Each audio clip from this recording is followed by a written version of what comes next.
Мөп-мөлдір көздің қарасы. Тараз қаласындағы 4 күнге созылған сапарым титықтатқанмен кәдімгідей шаршап қалған екенмін. Пойызға кірген бетте жеңіл киімдерімді ауыстырып, өзіме тиесілі орныма жата кеттім. Төсегімнің үстіңгі қапатта болғаны мұндай жақсы болар ма? Ешкім мазамды алған да жоқ. Ұялы телефонды да шұқыламай, кітапқа да қарамай бірден ұйқыға бас қойдым. 4 күнгі шабылыстың шаршауын басып, 4 түнгі шала ұйқының есесін қайтармақпын. Ертеңгі істейтін шаруаларымды жоспарлап, ұйықтап кеткен екенмін. Жолсеріктің төсеніштеріңізді өткізіңіздер деген сөзі ұйқымнан оятты. Оянғаннан кейін керіліп созылып біраз жаттым да жан жағыма қарадым. Сапарласым 2 қарт, адам мен 1 жас жігіт екен. Жас жігіт те үстіңгі төсектен орын алған екен. Менің оянғанымды көріп күле қарап, ұйқыңыз қатты екен деді. Шаршағанмын ғой дедім қысқа ғана жауап беріп. Кеше мені анам шығарып салған. Сіз екеуміздің бір купеге түскенімізді көріп, қуанып тебе повезло деп еді, түк те повезло болмады. Неге? Енді әңгімелесіп жол қысқартып жетеміз деген үміт ақталмады. Өзіңіздей әңгімешіл жігіттер әркімнің қолына түсе бермейді ғой. Bir тыңдайыншы деп едім, тырайып жатып алдыңыз. Егер қарсы болмасаңыз бір жерден шай ішейік. Әлі танысып үлгермеген сапарласымның өтінішін жерге тастай алмадым. Перронда тұрып таныстық. Аты Қайрат екен. Пойыздан түскеннен кейін Алматы вокзалының айналасына топырлай орналасқан асханалардың біріне бас сұқтық. Менің әңгімемді тыңдағысы келген жігіттің өзі нағыз әңгімешіл екен. Мені сөйлетіп өзі тыңдамақ еді. Мені тыңдатып қойып, өзінің сөйлеп кеткенін аңғармай қалды. Медицина университетін тәмамдағаннан кейін табаны күректе 5 жыл Тараз қаласындағы ауруханалардың бірінде қызмет атқарған екен. Өзі де сол елдің тумасы көрінеді. Енді Алматыға қоныс аудармақ болып келе жатқан бет екен. Санаулы сәт жолдас болған жігіттің мына бір әңгімесін өздеріңізбен бөліскенді жөн көрдім. Дәрігер болам деген ой үш ұйықтасам да түсіме кірген емес. Жалпы мен сізге шынымды айтайын. Бала кезімде арманшылардың қатарында болған жоқпын. Сабағымды жақсы оқыдым, тәртібім тәуір болды. Бірақ 9 сыныпқа дейін болашақта кім болатынымды әлі шешпеген едім. Біреулер құсап, айға ұшсам деп армандап, я болмаса әнші, күйші, суретші, жазушы болам деп те ойламаған едім. Ал енді дәрігер болу туралы ой басыңа қайдан қаңғып келіп жүр деген заңды сұрақ туындайды. Бұл ауру әкемнің шешімі еді. Әкемнің өтінішімен 10 сыныптан бастап дәрігердің оқуына дайындала бастадым. Әрине басқа пәндерді біржолата жиып қойған жоқпын, бірақ химия, биология пәндеріне баса назар аудардым. Әдебиет пен тарих онсыз да жаныма жақын. Сонымен не керек 2 жылға дайындығым жаман болған жоқ. Мектепті алтын белгіге бітіріп, осы Алматыдағы медицина университетіне қиналмай түстім. Алматыда жас болып шалқып жүрдім. Ойнадым, күлдім, дәурен кештім дей алмаймын. Біріншіден өзім де бұйығыла өскен адаммын. Екіншіден біздің факультетте еркек кіндіктен гөрі төмен етектілер көп. Ең негізгісі біздің мамандық сандалбай жүрістер мен басы артық істерге мойын бұрғызбайды. Өнер академиясындағылар және мұғалімдіктің жаңа басқада мамандықтың оқулықтарына еркіндік, кеңдік деген жарасатын шығар. Ал біздің мамандық ондайды көтермейді. Өйткені адам тағдыры ойыншық емес. Қыз қуған, қызық қуған, серілік құрған жігіттер үшін жастық шақ дегенің аққан су соққан желдей шығар. Біз үшін мысық табандап жылжитын қысқы жазғы демалыстарының бәрін ата-анамның жанында сүйікті Таразымда өткізетінмін. Қалған уақытта Алматыда оқуымды оқыдым. Әупірімдеп 7 жылымды өткізіп, туған қалама тарттым. Сол жерде облыстық ауруханаға дәрігер болып жұмысқа тұрдым. Дәл сол кезде ауру әкемнің арманы орындалды. Сүйенші болдым. Жұмысымда ауруларды, үйімде әкемді емдедім. Біздің жұмысымыз оңай емес. Қарапайым жұрт қиын екенін біледі, бірақ толық сезіне алмайды деп ойлаймын. Таңның атысы, күннің батысы демей шабылып жүреміз. Кейде осы дәрігер деген сөз, әбігер деген сөз бекер, ұйқаспайды деп ойлап қаламын. Шын мәнінде біздің қызметіміз нағыз әбігерлік қызмет. Кейбір емделушілердің анализінің қорытындысын көргенде қанша өмірінің қалғанын біліп тұрасың.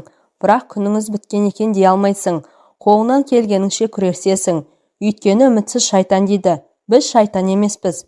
Бірақ бәріне кәсіби тұрғыда қарауға тиіспіз. Мен шын мәнінде нақты істі жақсы көремін. Кез келген мәселеге тура қарау керек. Көп сөйлеп кеттім бе? Айып етпеңіз, тамақтан алып отырыңыз. Адамның денсаулығының жақсы болмағаны осы дұрыс тамақтануға байланысты. Рас, жұрттар бізді еттері өліп кеткен деп кінәлайды. Қалай етің үйренбесін, тәулік бойы көретінің осы. Олар бірақ адам үшін жандары ауырады. Ал біздің миымызда бір сәтте ондайлардың 30 тұрады. Әркім үшін өзінің жаны, я болмаса жетелеп келген туысының жаны аяулы. Ал біз үшін бәрі бірдей. Біреуінен біреуін алалай алмаймыз. Еттері өліп кеткен дегеннен шығады. Біздің етімізді университетте жүргенде-ақ өлтіріп тастайды. Жоғары курста жүрегімізде бізді 3 жігітті моргке жіберді. Рас, бақа союдан басталған тәжірибеміз моргтегі сабақтармен әлдеқашан жалғасқан. Кірген бетте қолқаңды қабатын жағымсыз иіске де үйренісіп кеткенбіз. Бірақ бұл жолы барысымыздың жөні мүлде бөлек еді. Қайтыс болған адамның сүйегінен етін ажыратып қаңқасын алуымыз керек болды. Курстық жұмыстардан құтылатындықтан екіншіден тәжірибе болсын деп келісіп алғанымен жемге келгенде жүрексіндім. Біз соятын адам іздеу сұрауы жоқ, көп бомждардың бірі болса керек. Бұдан бұрын кіріп көрген, бұндай істің дәмін татқан 2 жігіт алғашқы күнгі шаруаларды өздері атқарды. Біз екінші күні кірдік. Суға бір қайнатып алған әлгі мүрдені етінен аршуға кірісіп кеттік. Міне мен сол кезде арақ деген пәлекетті алғаш рет ұрттадым. Әрине тәжірибелі аға студенттердің ақылмен. Басында өзімді жағымсыз сезінетінім рас. Артынан кейін әлі қаңқаның сүйектері жабысқан еттерін егеумен егеп, құм қағазбен ысқылап емін еркін отырғанын сездім. Еті үйренді, еті өліп кетті дегеніңіз осы. Ал адам сойғанның жанында біреулердің ашық жарақатын көру, анау айтқандай қорқынышты да, жеркенішті де емес. Өзіміздің таңдап алған жолымыз болғаннан кейін бәріне көнуге тура келеді. Шындығын айтқанда кейде қажып та кетеміз. Өзіңіз де білесіз, оңай жұмыс емес. Бірақ елдің бәрі оңайына жүгіре берсе, қиын жұмысты кім істемек? Әйтеуір біреу істеу керек қой. Бізде бір дәрігер бар, жасы 50-лердің бел ортасына келген. Өзі тәжірибелі болғандықтан ол кісіге мүлде тыным жоқ. Жұртта жүрексінетін ауыр оталарға да сол кісі кіреді. Кезекшіліктен тыс уақытта маза бермейді. Демалып жатқан жерінен шақырып алады. Әрине үйінде демалып жатқан, я болмаса қонақта отырған адамның мынадан тартып алуы мүмкін. Сондай сәттерде шұғыл шақырғанда өзі рөлге отырып, алып ұшып жетеді. Оны қаладағы жол полициясының қызметкерлері танып алған, кешіріммен қарайды. Әрине дәрігерлерге арналған жеке заң жоқ, бірақ жазылмаған заң деген болады ғой. Бірде шұғыл жасалу керек ауыр отаға шақырғанда қонақта отырған жерінен тура тартқан ғой. Жолда полицейлердің бірі тоқтатып, жауапқа тартып жолын кессе керек, олардікі де дұрыс. Сонда жаңа көкеміз қайткен дейсіз ғой. Көлікті құжаттарымен қосып тастап, әрі қарай таксимен кеткен. Артынан жеткен полицейлер жаңа көкеміздің жағдайымен танысқаннан кейін кешірім беріпті. Кейде жұрттар дәрігерлер туралы жаман ойлап жатады. Ақша бермесе қарамайды деп. Сіз мен айтып отырған дәрігерді өзіңіз барып көріңіз. Біреуден бір тиын сұрап, емеурін танытпақ түгілі шын ризашылықпен ұсынған рахметіңізді де алмайды. Бірде бір шіріген байдың баласын ажалдан арашалап қалды. Байекең өмірінің жалғасы жиған дүние малының мұрагері саналатын ұлының тірі қалғанына қуанып, алтын қолды дәрігеріміздің мазасын әбден кетірген. Қомақты қаржыны ал деген, жұмыстан тыс уақытта жолынан күтіп алып та ұсынған. Сонда біздің ағай мешіт пен балалар үйін нұсқаған. Қанша бергін келсе де сонда апарып бер деген. Ал өзіне бір бөтелке коньяк қана алдырған. Кейде сол кісінің кабинетіне кіріп барамыз ғой. Сол кездердің бәрінде мұңға батып терең ойдың құшағында отырады. Не ойлайды екен деймін. Ағамызды сонша мақтап отырмын ғой. Бірақ статистика бойынша ол кісі жасаған оталар басқалармен салыстырғанда көп жағдайда сәтсіз аяқталады. Онда несіне мақтап отырсың дерсіз? Заңды сұрақ. Оның себебі мынада. Әріптестеріміздің көбісі үмітсіз оталардан бастарын ала қашады. Жеңіл желпі нәтижесі тәуір болатын оталарды жасап, рахметке бөленіп жүре береді.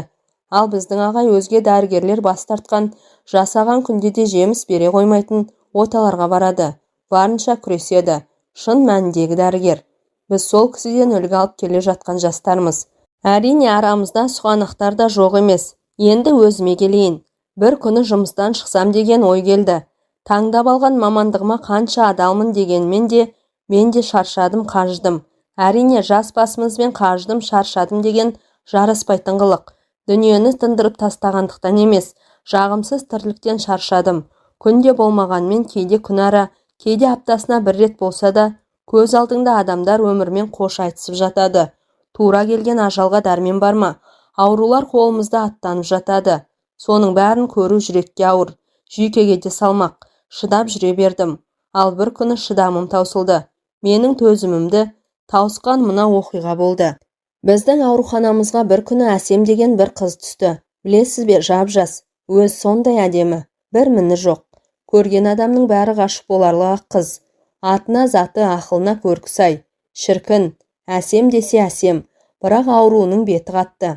Анализ қорытындыларын қарап отырып шошып кеттім. Ұзаса 30-40 күндік қана өмірі қалған. Енді мына қыздың өлімін көру үшін қиын еді. 12-де бір гүл ашылмаған, 22 жаста ғана, 80-дегі 90-дағы адамдардың мейлі, 40-50-дегі азаматтардың өлімі өлім екен-ау. Ал мынау сұмдық енді. Қалай, неге, не үшін? Миым жетер емес. Мұхаммед пайғамбарымыздың менің үмбеттерімнің көпшілігі тілі мен көзден қайтыс болады. Бірақ адамдар олай ойламайды деген екен. Мына қызға шын мәнінде көз бен тіл қатар тиген-ау. Мынау қызда жас сәби сын деді. Тіл мен көз дегеніңіз жас ауру түгілі сұлу атты да жығып түседі ғой. Әрине, аурудың пайда болуына тіл мен көз әсер еткен шығар-ау. Тілдің, тілі мен көздің сұғынан сақтану да оңай шаруа емес-ау. Бағана айтқан сөзіме енді өзім қарсы шығып отырғандай болармын. Мен де тәуіптеніп кеткендеймін бе? Рас, мен қазақты ортада тәрбиеленген, ата көрген, әже көрген адаммын. Тіл мен көз туралы айтып отырғанымда сондықтан. Әрине, бұл қыздың медицина тілінде атауы бар, нақты ауруы бар. Қыз шын мәнінде аса сұлу еді. Жоғарыда айтқанымдай, мен жастық шақтың, жігіттік кезеңнің қызығын көрген адам емеспін. Біреуге ғашық болып, біреуде жақсы көрген кезім де болған сияқты. Енді әрине айналамыздағы қыз-келіншектермен бірде әзілдесіп, қалжыңдасып, тіпті әңгімелескенде боламын. Бірақ бір адамға ойым кетіп, емешегім үзіліп, көрмесем тұра алмастай сағынған кезім әй жоқ екен. Сондайда өзімді жүрексіз, сезімсіз, мейірімсіз біреу шығармын деп те ойлаймын. Әбден сүрленгенше бойдақ болып жүргенімнің де себебі сол шығар. Осы жүрісіме қарап әріптестерім маған өтей бойдақ деп ат қойған. Жарайды дедім. Өмірді босқа өткізбей, еліме өтей бойдақша қызмет ете алсам, арман не?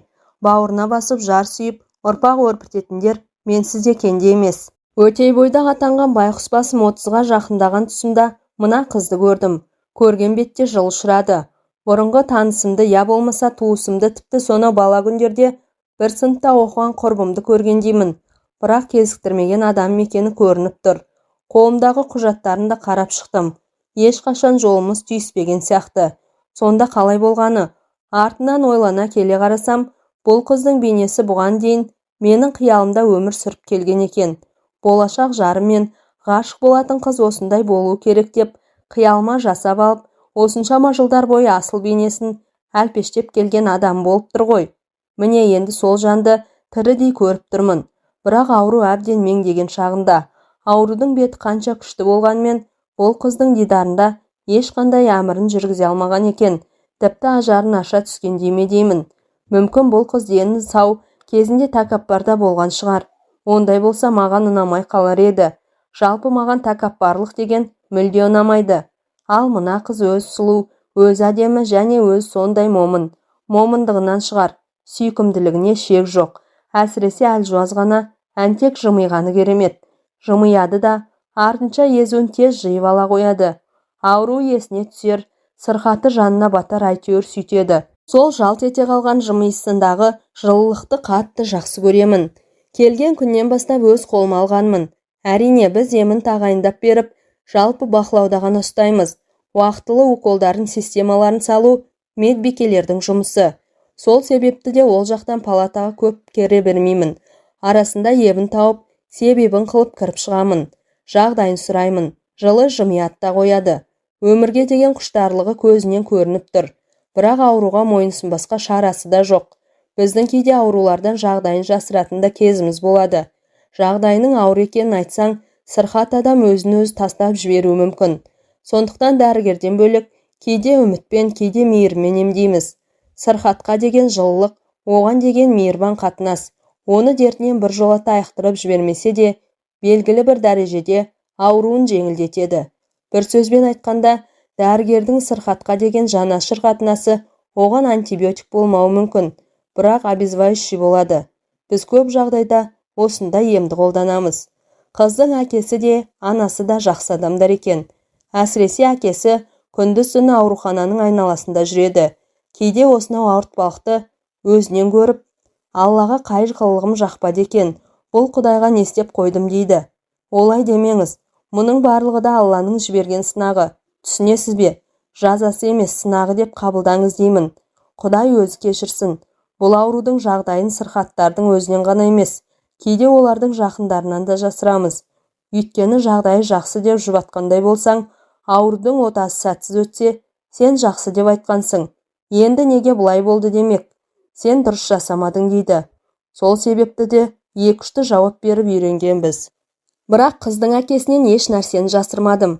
Ненің қалай болғанын, алдағы уақытта қалай болуы мүмкін екенін тұтас айттым.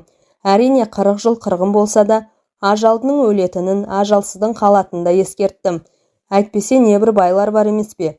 Германия, Кореяны шарлап, ем қонбай ақыры тура келген ажалдан жалтара алмай бұл дүниемен қош айтысып жататын. Сол себепті қонатын ем кез келген жерде қонады. Ем қонбайын десе, әлемді алты айналып келсең де ажалыңды табасың. Әсемнің ауруханаға түскеніне бір аптадай уақыт болғанда, мен оған үйренісіп, ол да маған үйреніп қалды. Бір түрлі бауыр басып бара жатқанымды сездім. Арамыздағы қатынас сырттай қарағанда, дәрігер мен науқастың арасындағы кәдімгі қатынас сияқты. Бірақ арада бір нәзік қылдай көзге көрінбес, тылсым байланыстың пайда болғанын сездім. Оның да жүзінен сондай бір нәзік сезімді байқағандай болдым. Әкем мен анамның үйлен деп мазалауы деп бара жатқаннан кейін көрші тұратын бір қызбен байланыс жасай бастағанмын. Бірақ қарым-қатынасымызды тереңдетпей, қазірше жай таныс, сыйлас, дос ретінде ғана жалғап келе жатқанбыз. Ол қыз жалпы адам ретінде ұнайтын. Балаларыңа атана, атаныңа келін болатын ақ қыз. Бірақ аңсап жетіп, сағынысып кезікпейтінбіз. Ерінбеген күні барып қыдырыстап қайтып, ерінген күні жата беретінмін. Кейде дәл мынандай қарым-қатынаспен ерлі-зайыпты өміріміз қалай болар екен деп күдіктенетінмін. Артынша елдің барлығы бірін-бірін сүйіп қосылып жатқан жоқ шығар. Мынау бақыттылардың көбісі осылай ақылмен, байыппен үйленгендер ғой деп өзімді өзім жұбатып алатынмын. Не де болса үйленейін. Болашақта балаларымыз болады. Солардың қызығақ бақыт етер етін деймін. Енді міне, Әсемді көргелі ол ойымнан да айнып бара жатқандаймын. Бірақ Әсемнің алдағы өмірін жобай алғанмен өткен өмірінен хабарсыз едім. Мынандай қыздың сөз байласқан адамы да бар шығар-ау. Бірақ сол сөз байласқан адам болса, неге осыған дейін бірде-бір рет халін сұрап келмеді? Мүмкін алыста шет елде жүрген болар. Не де болса уақыт көрсетер деген ойға келдім. Ең бастысы, осынау әдемі күндердің әр сәтін қалт жібермеуім керек деп шештім. Үйден гөрі жұмыста көбірек болуға тырысатынмын. Болашақ жарым болып қалуы да мүмкін-ау деген көрші қызбен байланысым сиреп кетті. Жұмыс көп, уақытты қыз деп ескерттім де, сол бойы кездесуді сұйылтып жібердім. Жә, мені қойшы, өз ойымды айттым. Ол қыздың не ойы бар екен? Ол да мен құсап, дені дұрыс біреу болса, бопты деп жүрмекен. Сағынбаса, іздемесе, аңсамаса, қызғанбаса, болашақта қандай отбасын құрмақпыз? Махаббатсыз, махаббатты бұлай қойғанда кішкентай сезімсіз, әншейін құрметтен туған бала қандай болады? Менің осы күндерде келмегеніме көнген қыз мүлде жоғалып кетсем де іздемейтін сияқты. Менің де жаным бүтін, арым таза. Бірер уақыт бірге жүргеніміз, әңгімелескеніміз болмаса, қойнына қол салған кезім жоқ екен. Тіпті бір рет сүйіспегенде екенбіз. Тонымыз дұрыс болды ма деймін. Әйтпесе мынандай жағдайда не істер едім? Жә, бастапқыда бас қатырғаным болмаса, кейін келе ол жайлы ойлады мүлде қойдым. Бар есіл-дертім Әсемде болды. Күнделікті жағдайды назарда ұстап отырғандықтан, маған Әсемнің бетінің бері қарап келе жатқаны белгілі болды. Бірақ құлан таза айғады шауып кетеді деу қиын. Бірақ үміт те жоқ емес еді. Сол бір нәзік үміттің шоғын үрлей түскім келді. Жеке шаруалармен жұмыстан қалуыма тура келді. Алыста тұратын ағайындарымызға әкемді апару керек болғандықтан 3 күндік сапарға шыққанмын. Сол 3 күн мен үшін 3 айдай болды. Өтірік айтпай-ақ қояйын, бірақ кәдімгідей елегіздім. Халі қалай, жағдайы қалай, көңіл күйші деген сұрақтар мазамды алды. Кезекші дәрігерден жағдайын білейін деп неше оқталдым да өзімді сабырға шақырдым. Мазамды қашырған 3 күнді өткізіп, 4-ші күн дегенде таңғы 6-да жұмысқа келдім. Кезекшілікті өткізіп алмастан 5 минуттық жиналысқа дейін ауруларды аралап шығайын дедім. Көпше түрде ялғанымнан айтып тұрмын. Әйтпесе кімнің жағдайын білуге асығып тұрғанымды өзіңіз де біліп тұрған боларсыз. Ол жатқан палатаға кіріп келген бетте қалшиып тұрып қалдым. Оның төсегінде басқа адам жатыр. Аурулардың историясын қарап үлгермеген мен байқұстың тұла бойым қалшылдап кетті. Қалайша? Кері бұрылдым да ұзын коридорға шығып, медбикелер отыратын бөлмеге қарай жүрдім. Сол жерден историяны қарамақпын. Алдымнан қарсы шыққан медбикеден «Әсем Ермен қайда?» деп сұрадым. Ол қызды 4-ші палатаға ауыстырған деді. Кері айналдым да 4-ші палатаға бардым. Барсам ояу жатыр екен. Кірген бетте жанында тұрған үстелге отырып, халін сұрадым. Жылы жымиып, қалыпты деді. Артынша сәл үнсіз жатты да, сіз қайда жоғалып кеттіңіз деді. Міне, осы сөз ғой, осы сөз. Менің естігім келгені осы сөз еді. Сені біреу болғанды да қыз баласының іздеуі, күтуі, керек етуі қандай ғажап. Әйтпесе бір бөлінде жатқанда 30-40 аурудың қайсы бірі сені іздеп, сені күтіп жатыр дейсің. Демек, кеудемді қуаныш кернеп, өз ойымнан өзім болып, үнсіз отырып қалсам керек. Ол сұрағына жауап күтпестен әңгімені қайта жалғады. 3 күн болмадыңыз деді. Бір шаруалар шығып қалды деді мағынасыз. Мен сізді күттім. Абдыраған адамның сөзі құрсын. Мынандай күтпеген сөзді естіген мен аузыма дұрыс сөз түспей, неге деппін? Білмеймін. Сіз болсаңыз ауруымды ұмытатын сияқтымын. Кешір, сұрағым қолайсыз болды. Мен жай әншейін басқалар дұрыс қарайды ма дегім келген, дедім ақталған болып. Жоқ, бәрі де жақсы. Тек сіз жетіспейтін сияқтысыз. Мені әкем Алматыға кетпек болды. Аты әйгілі ауруханаға. Ал менің барғым келмейді. Барғаның да дұрыс. Ол жерде ең мықты деген дәрігерлер жұмыс істейді. Бізге қарағанда базаларда мықты. Маған мықты дәрігерлер керек емес. Өзіңіз айтпақшы, дертті берген Алла шипасын қоса берсе, осы жерде қатарға қосылармын. Ары-бері сүйретілгенді өзім де қалап тұрған жоқпын. Мен қарсы емеспін дедім. Әрине, оның бұл жерде қалғаны мен үшін қуаныш. Ғашығым, сүйіктім деуге ертерек шығар. Бірақ осынау жұмыр жердің бетіндегі жаныма жақын адамның қасымнан алыстамағанына қуанамын. Бірақ бұның жауапкершілігі де оңай емес. Ем қонып беті бері қарап жатса үлкен қуаныш. Құдай бетін әрі қылсын. Егер жағдай қиындап бара жатса, өз қолымен өлтіріп алғандай боламын ғой. Сөзімнің басында сізге айттым. Жұмыстан кеткім келді. Мынандай сұлу қыздың ажал құшқанын, өмірден ерте өткенін көзіммен көру азап қой. Бұл менің о бастағы әсерім, о бастағы асығыс шешімім еді. Менің жұмыстан өз еркімен кету туралы өтінішімді қараған бас дәрігер шұғыл шешімді түсіне алмады. Менің жауабым да мардымсыз шықты. Өтінішіме қол қоймай, 1 ай ойлан деді. Сол 1 айда, 1 ай деймін-ау. 1 айдың алғашқы аптасында мен бастапқы шешімнен айнып қалғанмын. Оның себебін өзіңіз де түсініп отырсыз. Жұмыс орным 2-ші үйіме айналып кетті. Көбіне көп осында болуға, 1 сағат болса да артығырақ жүруге тырысамын. Әріптестерімнің әлдеқандай шаруалары шыға қалса, солардың орнына қызмет етуге даяр тұрамын. Демалыс сәттерінің бәрінде Әсемді ойлаумен боламын. Асығып жетемін, асықпай кетемін. Аяулы Әсемді әлпештегенді, аялағанды ұнатамын. Ол да қолға үйренген балапандай жәутеңдейді де тұрады. Мен кіріп келген сәтте балаша қуанады. Екеуара әдемі қатынасымыз бен әсерлі әңгімеміз жаңағы айтқан 3 күнге сапарлап келген күнімнен басталды. Палатасын ауыстырған Әсемнің бос тұрған төсегін көргенде-ақ, менде оның жаныма қаншалықты жақын екенін, мен үшін қаншалықты қымбат екенін сезінген едім. Өзі бастап берген әңгімені жалғастырып отырып, мен де оның көңілін көтергім келіп, бір сырдың шетін шығардым. Сенің бос тұрған төсегіңді көргенде, есімнің шыққанын көрсең, кетіп қалды деп қорықтыңыз ба? Соған қарағанда ауруым соншалықты қауіпті болғаны ғой. Жоқ, ол не дегенің? Онда неге қорықтыңыз? Сіз айналдырған 2-3 күнде кетіп қалатын адам мен 1 ай өмірі бар адамды ажырата алатын болсаңыз керек. Әрине ажырата аламын. Сенің 1 айлық емес, бірнеше жылдық өмірің бар. Рахмет, қорықтым дегеніңізге қарап қорыққаным ғой. Мен сені басқа ауруханаға ауысып кетті ме деп қорықтым. Мүмкін ғой, атаның Астана мен Алматының біріне әкеткен шығар деп ойладым. Менің бұл сөзім шілей өтірік еді. Әсемді қорқытып алғаннан кейін суға кеткен тал қармайды дегендей ақталу сияқты бірдеңе болатын. Әсем менің бұл өтірігіме сеніп, күдігін сейілткендей болды. Өзі тым бала сияқты. Болмашы нәрсеге бұртиып, болмашы нәрсеге қуана салады. Және баладай сенгіш. Әңгімені басқа арнаға бұрғым келіп, «Жә, палатаны ауыстыруыңа не себеп болды?» дедім. Ана палата батыс жаққа орналасқан ғой. Терезесінен ылғи батып бара жатқан күнді көремін. Ал мына жақта тек қана атқан таңды шыққан күнді көремін ғой, солай ма? Иә, бұл да болса дәтке қуат екен. Ал өзің жабығып жатқанда ылғи батып бара жатқан күнді көру одан да әрмен қамықтырып жібереді. Осылай күндер жылжып жатты. Әсем дертінен шым-шымдап арыла бастады. Шым-шымдап қана. Кейде аурулардың бетін бері қаратпасақ та, асқындырмай ұстап тұрғанның өзіне риза болатын кездерде аз емес. Ал Әсемнің беті мысқалдап болса да бері қарап келеді. Бірақ бұл өте аз. Алдағы уақытта ота жасалу керек.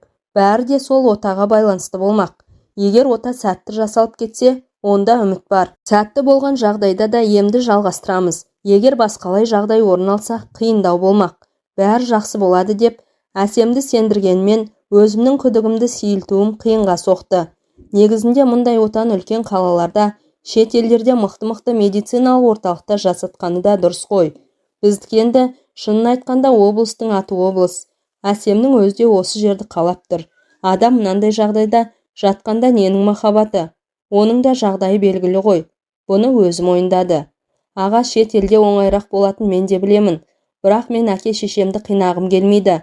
Жұқартып айтқанда біздің жағдайымыз өте қарапайым. Әрине әкем менен ештеңесін аямайды. Бірақ осынша жасқа келгенде үйсіз қалдырып қаңғытқым келмейді. Өйткені менен кейін де екінім бар. Квота жасау аса қиын шаруа емес. Шет ел болмаса да еліміздегі ең ірі ауруханаларға жасатуыңа болады. Жоқ, мен осы жерде ақ жасатамын. Тәуекел еттім. Тек бір өтінерім бар. Қолымнан келгенін жасайтыныма сенімді шығарсың. Иә, онда айта ғой. Сіз отаға бірге кіріңіз. Әрине бірге кіремін. Сіз жанымда болсаңыз бәрі жақсы болатын сияқты сезінемін. Мен Әсемнен шыққаннан кейін баяғы ұстазымның кабинетіне бардым. Әлгі үйінде жатқан жерінен шақыртып алатын алтын қолды дәрігеріміз. Ол кісі де қыздың жағдайының хабардар, ауруымен таныс. Есігін қақпай кірдім. Кезекшіліктен босаған бет екен.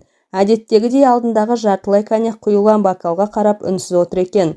Жанындағы бос орынға жайғастым. Ол кісі үнсіз қалпынан танбаған күйі шкафтан тағы бір бокал алды да мейімделіп қойды. Алып қой дегендей ишарат жасады да өзі тұтастай көмейіне төңкере салды. Мен де кеңірдегіме қарай тастап жібердім.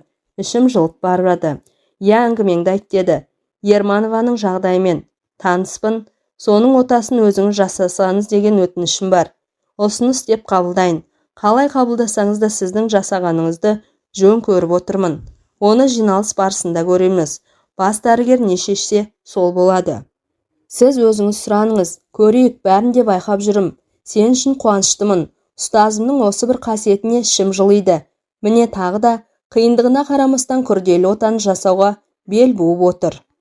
Әсем жатқан палатаға қайта келдім. Оған мән жайды түсіндірдім. Ең бастысы отаны кімдің жасайтынын және оның қандай мықты дәрігер екенін айттым.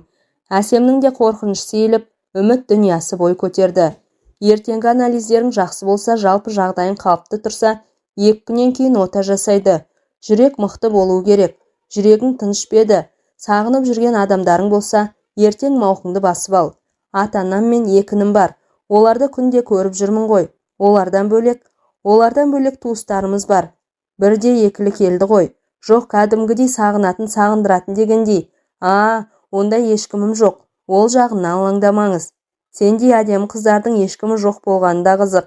Болған, мына ауру маған жіберілген сынақ болғанмен айналамды сынап алуға көмектесті. Сенсіз өмір сүру мүмкін емес деп жүретін еді. Менің өмір сүруіммен екіталай болған жағдайда басын ала қашты. Ол кәдімгі басыңды күн шалғанда таппай қалатын көлеңкенің өзі екен. Егер мына ауру болмағанда, опасыз өмірді қорқылар ма еді? Кім білсін?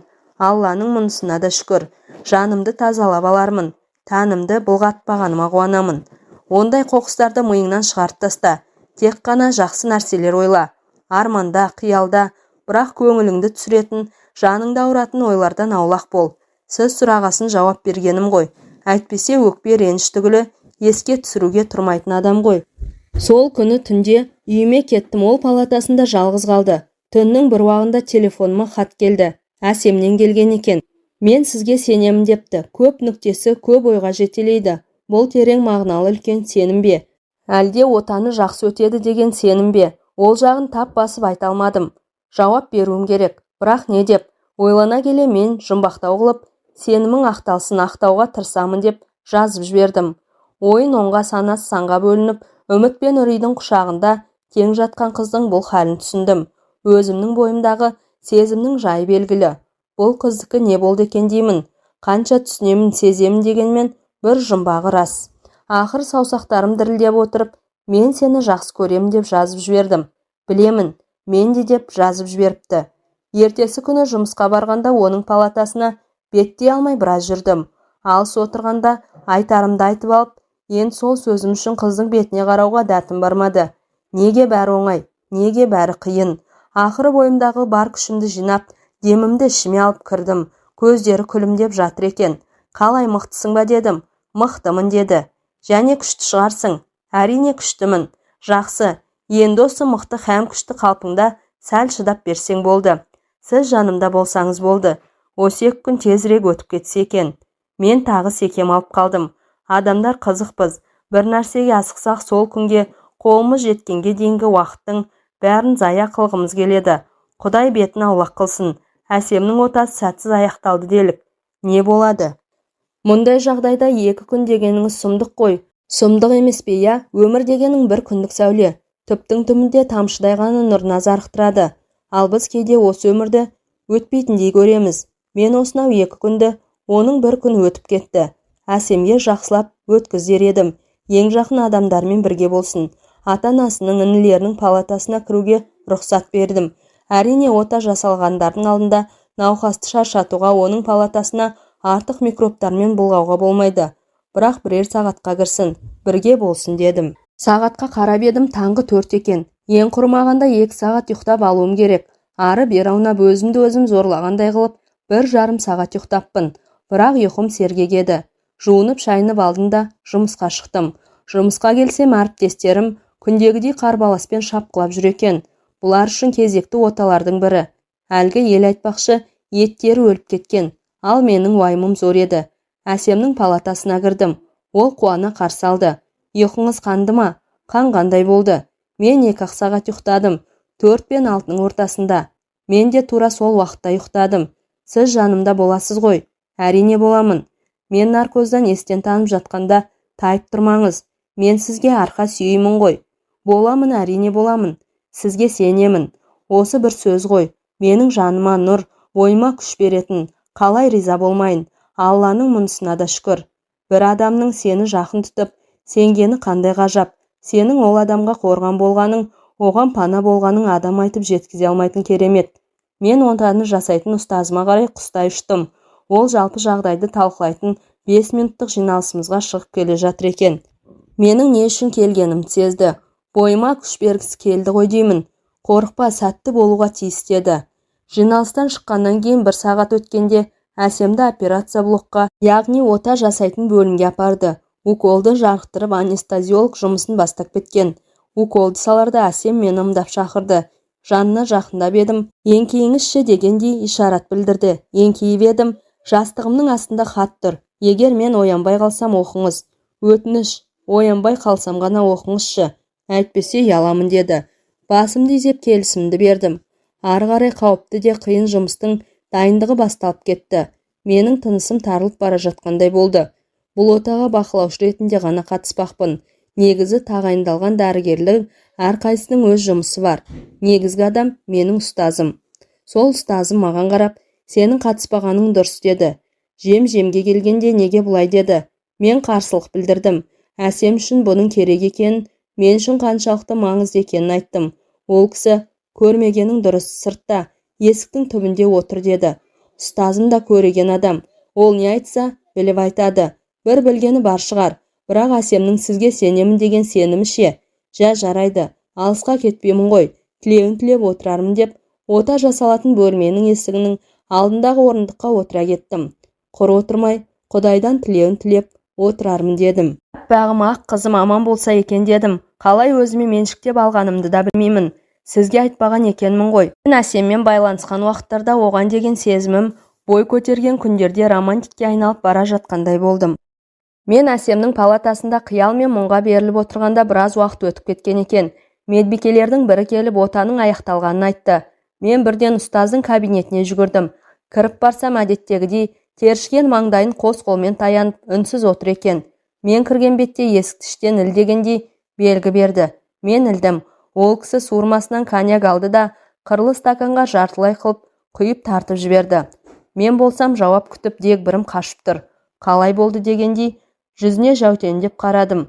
Қолдан келген бәрін жасадық деді. Менің жанарыма жас толып бара жатты. Өйткені мұндай жауап сәтсіз аяқталған жағдайда ғана айтылады. Өзіңіз де кинолардан талай көрген шығарсыз. Теңселіп бара жатқанымды білдім. Өзімді өзім ұстай алмай орындыққа отыра кеттім. Ұстаз үстел үстіндегі графиннен су құйды да алдыма қойып, көретін жарығы бар екен деді. Мен жан шақырғандай болып, терең күрсініп, стакандағы суды кеңірдегіме төңкере салдым. Ұстазым әңгімесін қайта жалғады. Бірақ өмір бақи күтімде болу керек. Бұл бір. Екіншіден бұл қызға ана болу бақыты бұйырмайды. Мейлі, жаны олжа ғой дедім. Ол оянғаннан кейін реанимацияға кірдім. Тәуліктің қай мезгілі екенін ажыратып болмайтын қара сұр бөлмедегі төргі төсекте менің Әсемім жатыр екен. Сол баяғы сұп-сұлу Әсемім. Мені көрген бетте жымиған болды. Бірақ әбден әлсіреп қалған екен. Төсегінің жанына орындықты жақындатып қойып отыра кеттім. Төсектің бергі жағында сұлық жатқан қолын алып, сыртынан ақырын ғана өптім. Қиындықтың бәрі артта қалды дедім. Ол тағы да сізге сенемін ғой, сендім ғой деп сыбырлап қана. Ал саған қазірше тынығу керек. Бұл жерде көп отыруға болмайды деп бетінен сүйдім де сыртқа шықтым. Сыртқа шыққан бетте Әсемнің ата-анасына жолықтым. Мән-жайды қысқаша баяндадым. Олардың қуанышында шек болмады. Бірақ ана бақыты бұйырмайтынын естігенде сәл мұңайып қалғандай болды. Олар да тірі қалғанына шүкір деді. Әрине мынандай жағдайда жанның амандығы үлкен олжа. Жер басып жүрудің, жарық күннің сәулесін көруде бақыт емес пе? Ана бақыты бұйырмаса жар бақыты бұйырар. Күндердің бір күнінде Әсем ауруханадан шықты. Бірақ аурухананың іші босап қалғандай болды. Бұрын жұмысқа асығып келуші едім, қазір олай емес. Әсем жатқан 9-шы палатадан сән кеткендей еді. Әрине жағдайын білу мақсатында жиі-жиі телефон соғып тұрдым. Бірақ телефон арқылы сағынышты басу мүмкін бе? Ол аптасына бір рет келіп тұруы керек болатын. Мен бір аптаға шыдамадым. 4 күн өтер-өтпестен мекен жайын жазып алып тартып отырдым. Әкесі тыныш жерде таза ауада тынысқын деп Жуалы ауданындағы атасы мен әжесінің үйіне әкеткен еді. Жуалы дегеніңіз Таразға тиіп-ақ тұр. 60 шақырымды жарым сағаттан аса уақытқа артқа тастап үйлеріне кіріп бардым. Әдеттегідей жылы жымиып қуана қарсы алды. Ол да сағынып қалған екен. Біраз әңгімелесіп отырдық. Әлеуметтік желілерден бір жолата бас тарттым. Өйткені адамды құлазытатыннан басқа еш пайдасы жоқ. Жұрттың бәрі жарқырап бақытты болып жүрген сияқты. Екеуміз шай ішіп болғаннан кейін менің жалдап келген көлігіммен әйгілі Әулиебастау бұлағына бардық. Бұл бұлақ жайлы аңыз көп еді.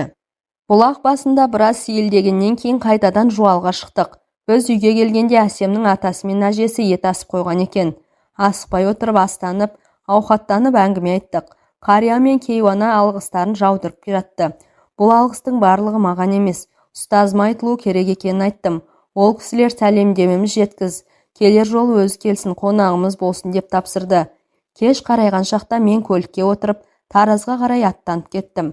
Әсеммен қимай қоштастым. Ол да қимастық сезімнің құшағында қала берді. Жанарымнан сізге сенемін деген сөзді оқығандай болдым. Мен бәрін өзім іштей шешіп алғанымен ата-анам Әсем жайлы әлі тіс жарып айтпаған едім. Енді әңгіменің шетін шығару керек болды. Олар қалай қарар екен деймін. Бірақ әкем де шешем де бұған дейін маған қарсылық танытып, бетімнен қаққан адамдар емес. Бұл жолда солай боларына сенемін. Ақыры ойлана келе айтуға бел будым. Кешкі астың үстінде әкем мен шешемді қатар отырғызып қойып әңгімені бастадым. Түптің түбі белгілі болатын болғасын, ештеңені бүгіп қалмадым. Әкем, маңдайыңа жазылған сол қыз болса, пешенеңнен көрерсің деді. Шешем болса, қазір жастықпен осылай ойлағаныңмен Күн ертең жасың келгенде өкініп қалып жүрмесең болды. Сезім деген шіркіннің мәңгі лаулап тұра бермейді деп сақтандырған болды. Бұл әрине ешқандай да қарсылық емес, жай ғана ақыл айту еді. Менің қуанышымда шек болмады. Бағана айттым, Әсем бір аптада бір рет келіп тексеріліп тұру керек болатын. Мен 4 күн дегенде оған бардым. Одан кейін араға 3 күн салып, ол келді. Ауруханадағы тексеру, ем-дом тағайындау шаруаларын бітіргеннен кейін мен Әсемді үйге алып келдім. Жай ата-анаммен таныстыру мақсатында. Ол үйге кіріп келгенде ас қамымен жүрген анам тұрған орында қатты да қалды.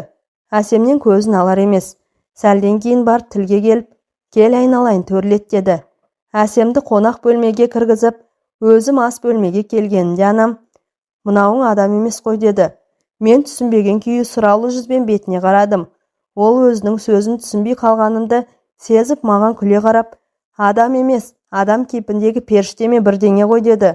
Бірер уақыттан кейін әкем бөлмесінен шығып, ол да Әсем отырған қонақ бөлмеге кірді. Әсем оған күлімдеп амандасты. Мен Әсемге ата-анаммен таныстырамын деп айтқан жоқ едім. Жай үйден дәм тат дегенмін. Сол себепті болар. Ол өзін еркін ұстады. Жақсы жағынан көрінейін деп жасандылыққа салынбады. Дастархан басында әкем мен анам Әсемді әңгімеге тартты. Әсем еркін әңгімелесті. Болашақ келіндері ата-анамның көңілдерінен шыққан сияқты. Міне аға, ініңіздің тағдыр талай осындай. Әсем екеуміздің махаббатымыздай махаббат өзгелерде де бар шығар. Бірақ біздікі дәлелденген махаббат. Сіздің әңгімеңізді тыңдаймын деп өзімнің тарихымды баяндап кеткенім қалай болды? Күнде кешкіріп қалыпты ғой. Тұрсақ тұрайық. Айтпақшы, өзіңіздің қанша балаңыз бар? Жолай кезіккен жолдасымның өмірі осылай өрбіген екен. Ол жігітті сөзі бар дегеннен гөрі сыршыл дегеніміз жөн шығар. Өзі аңқылдап қалған бала екен. Дастархан басындағы жарты күндік отырысымыз бізді бір-бірімізге бауыр бастырып жіберді. Қоштасып керіп бара жатқанымызда жұрттар бұндай оқыған ойдан құрап қиялдарын сауып отырып жазады ғой. Ал сізге мен дайын материал бердім. Бірақ жазамын десеңіздер сіздерде бұндай сюжеттер көп шығар. Дегенмен жазғыңыз келіп жатса қарсы емеспін деді. Мәселе сюжетте емес, сенің адамдығың, адалдығың үшін жазуға болады деп ойлаймын. Бұлайынша банальный сюжет дейсіз ғой. Жоқ, олай деуге келмес. Жарайды, сау болыңыз, танысқаныма қуаныштымын. Көріскенше, жазып жатсам хабарласамын. Сізге сенемін. Бойымда сенімі бар адамды құрметтеймін. Сол сәтте менің есімде Жарасқанның өлеңі ойыма оралды. Нұр ішкен алтын зерлі күн кекседен адамға сенбегенде кімге сенем? Бар шығар арасында бақталасым, бірақ та ешбірмен күндесемен. Осындай адамдар барда сенім жоғалмайды, үміт үзілмейді. Әңгіменің соңы. Әңгіме авторы Бейбіт Сарыбай.